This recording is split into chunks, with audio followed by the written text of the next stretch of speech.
శ్రీ విఘ్నేశాయ నమ. శ్రీ గురుభ్యో నమ. మహాసరస్వత్యై నమ. నమస్కారం అండి. ఈరోజు సింహరాశి వారికి ఫిబ్రవరి మాసంలో ఎలా ఉండబోతుంది, వారికి లాభాలున్నాయా నష్టాలున్నాయా అనే అంశం గురించి చెప్తున్నానండి. మకా 4 పాదాలు, పుబ్బా 4 పాదాలు, ఉత్తరా పలుగుని 1వ పాదం కలుపుకుంటే సింహరాశిలోకి వస్తారు. మనకు ఉండే 9 గ్రహాల సంచారం వల్ల ఈ మాసములో ఏ గ్రహాలు మీకు అనుకూలంగా ఉన్నాయి, ఏ గ్రహాలు మిమ్మల్ని ఇబ్బంది చేస్తున్న అంశం గురించి చెప్తున్నాను. మనకు ఉండబడే 9 గ్రహాలలో ప్రధానమైన గ్రహము రవి భగవానుడు. రవి సప్తమంలో ఉన్నాడు. రవి సప్తమంలో ఉన్నప్పుడు భార్యాభర్తల మధ్య చిరుగుర్రులాటలు ఉంటాయి. 3, 6, 11 స్థానాలలో రవి ఉంటేనే లాభం, లేకుంటే మాత్రం ఈ సమస్య అనేది వస్తుంది. మీ కమ్యూనికేషన్స్లో కూడా, అంటే మీ భాషలో మీరు ఎవరితో సంభాషిస్తున్నారో వాటితో సంభాషణలు జరిపినప్పుడు కొంచెం గొడవలు అయ్యే అవకాశం ఉంది. కాబట్టి జాగ్రత్తగా ఉండవలసిన అవసరం ఉంది. ఇకపోతే కుజుడు మీకు లాభస్థానంలో ఉన్నాడు. మంచిగా 3, 6, 11 స్థానాలలో కుజుడు 6వ ఇంట ఉన్నాడు. కాబట్టి భూ సంబంధించిన తగాదాలే కానీ, భూ వివాదాలే కానీ, లేదా ఏదైనా పోలీసు రంగానికి సంబంధించిన విషయాలే కానీ మీకు అనుకూలంగా వస్తాయి. మిత్రుల ద్వారా మంచి వార్త వింటారు. మీరు అనుకున్న పని ముందు జరిగేందుకు కుజుడు బాగా సహకరిస్తూ ఉన్నాడు. ఇకపోతే బుధుడు సప్తమంలో ఉన్నాడు. బుధుడు సప్తమంలో ఉంటే వ్యాపారం బాగా నడుస్తూ ఉంది.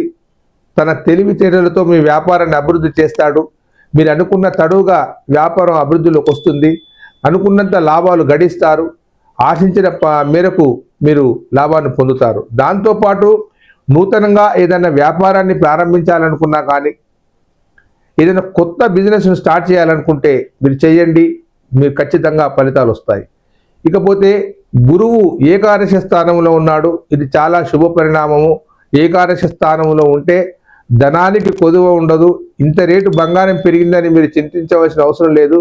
మీకు తెలియకుండానే మీ మనసు బంగారం కొనాలన్న ఆశ కలుగుతుంది. బంగారం, వెండి, పట్టు వస్త్రాలు ఇలాంటివి ఏమైనా ఉంటే కొనగలుగుతారు.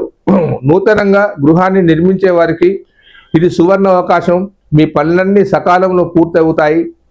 దాంతోపాటు స్థల విక్రయాలు చేయాలనుకున్న వారికి కూడా ఇది అనుకూలమైన సమయం. ముఖ్యమైన విషయం ఏమిటంటే, సింహరాశి వారికి వివాహ యోగ్యత కలిగింది. యువతి యువకులు ఎవరైనా కానీ మీరు వివాహ సంబంధాలు జరుగుతాయి. వివాహాలు కూడా పూర్తి స్థాయిలో జరుగుతాయి. ఏమైనా దోషాలు ఉంటే చెప్పలేను కానీ మీకు మాత్రం వివాహ యోగ్యత వచ్చింది. ఇకపోతే శుక్రుడు సప్తమ స్థానంలో ఉన్నాడు. శుక్రుడు సప్తమ స్థానంలో ఉన్నప్పుడు భార్యాభర్తల మధ్య అనురాగం బాగా ఉంటుంది. ఒకరికొకరు ఆనందంగా జీవిస్తారు. తీర్థయాత్రలు చేసే అవకాశం ఉంది.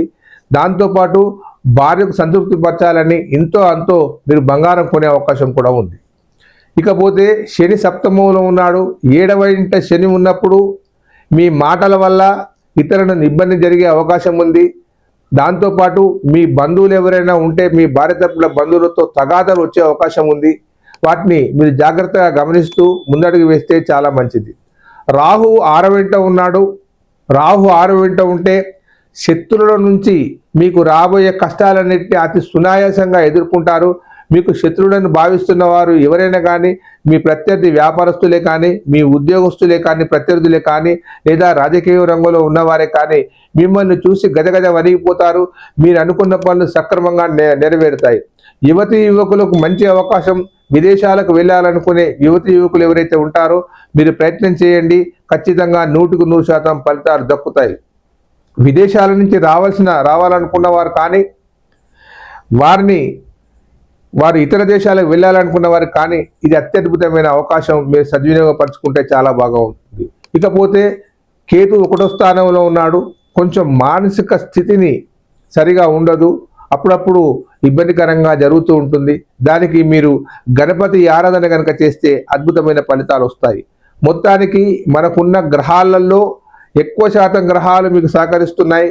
కాబట్టి మీరేదైనా దీర్ఘకాలికంగా ఏదైనా పెద్ద పెద్ద పనులు చేయాలని భావిస్తే ఈ మాసంలో ప్రారంభించండి. అద్భుతమైన ఫలితాలు వస్తాయి. దానికి కారణం ఒకటి గురువు ఏకాదశ స్థానంలో ఉండడం మూలంగా, రాహు 6వ ఇంట ఉండడం మూలంగా, కుజుడు 6వ ఇంట ఉండడం మూలంగా మీకు శుభ పరిణామాలు జరుగుతాయి. 100% ఫలితాలు వస్తాయి.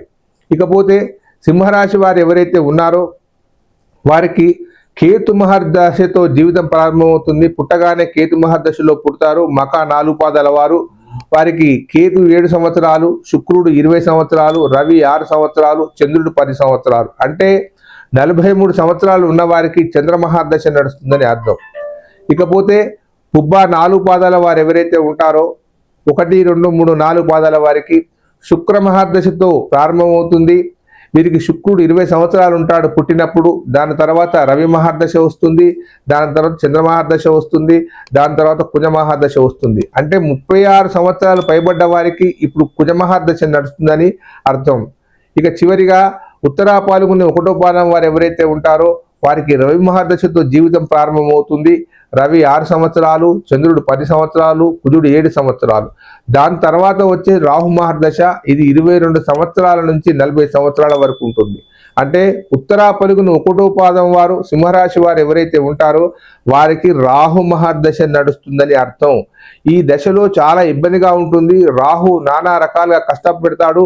1 రోజు కాదు, 2 రోజులు కాదు, 22 సంవత్సరాల నుంచి 40 సంవత్సరాల వరకు, అంటే 18 సంవత్సరాలు ఇబ్బంది చేస్తాడు. ఈ 22 దాటి ఉన్నవారు ఎవరైనా ఉంటే ఒక్కసారి ఈ కింది నెంబర్ ఫోన్ చేయండి. ఆ రాహును ఎలా తప్పించుకోవాలి, రాహు వల్ల జరిగే నష్టాలను ఏ విధంగా మనం సరి చేసుకునే అంశం గురించి చెప్తాను.